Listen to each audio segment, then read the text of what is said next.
जी। सभी भक्तों को जय श्री राधे।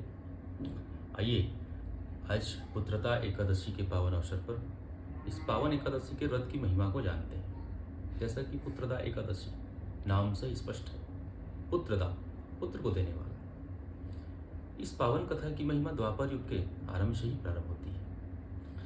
एक बार अर्जुन जो है भगवान कृष्ण से पूछते हैं कि हे प्रभु, आप हमें श्रावण मास की एकादशी की महिमा बतावें।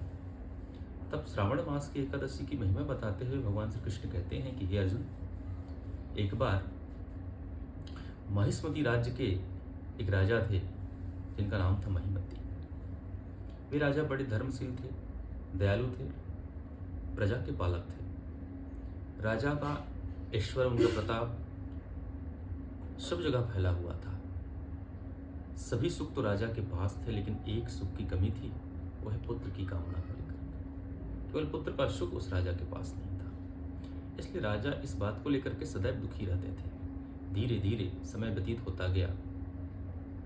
चौथे पन में पहुंचते पहुंचते भी राजा ने देखा कि मेरी कोई संतान नहीं है। तब आज वो बड़े दुखी होकर के अपने प्रजाजनों के साथ बैठ करके इस विषय को चर्चा करने लगे। कहा कि मैंने अपने जीवन में कोई भी ऐसा पाप कर्म अपनी जानकारी में नहीं किया। मैंने किसी को दुख नहीं दिया, मैंने किसी को कष्ट नहीं दिया। मैंने सदैव दान किया, धर्म किया, लेकिन ना जाने किस पाप के कारण आज तक मेरे इस दुख का निवारण नहीं हुआ, मुझे कोई संतान नहीं हुई।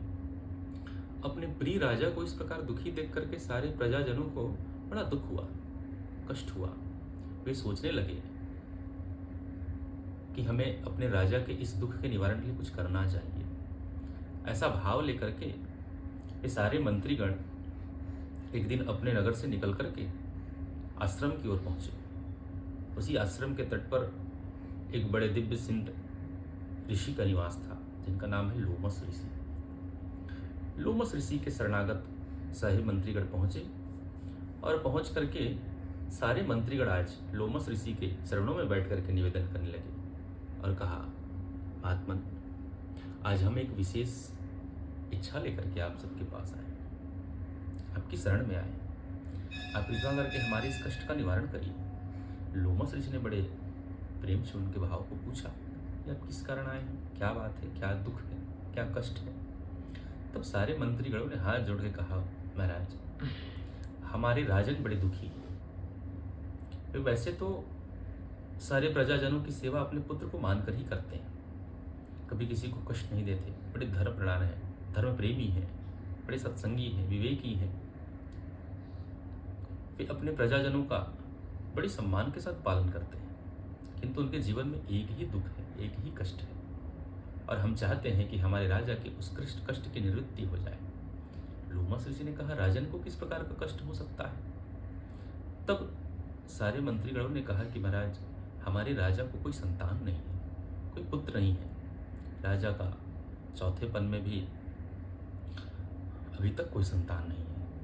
तो महाराज, आप कृपा करके कोई उपाय बताएं जिससे हमारी इस राजा के कष्ट की निवृत्ति हो जाए। ये बातें सारे मंत्रीगण पूछ रहे हैं।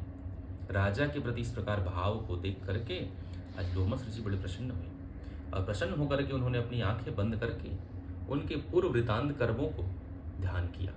जब आंखें बंद करके उनके पूर्व कर्मों को ध्यान किया, तब पता चला, तब लोमस ऋषि ने सारे मंत्रियों को कहा कि देखो, आपके राजा की संतान न होने का कारण यह है कि आपके राजा जब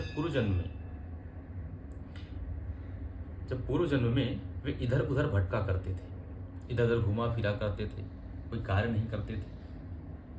तब एक दिन जब ज्येष्ठ मास के शुक्ल पक्ष की एकादशी थी ना, उस दिन वह जो है एक तालाब के किनारे जाकर के प्यास से व्याकुल होकर के पानी पीने लगे।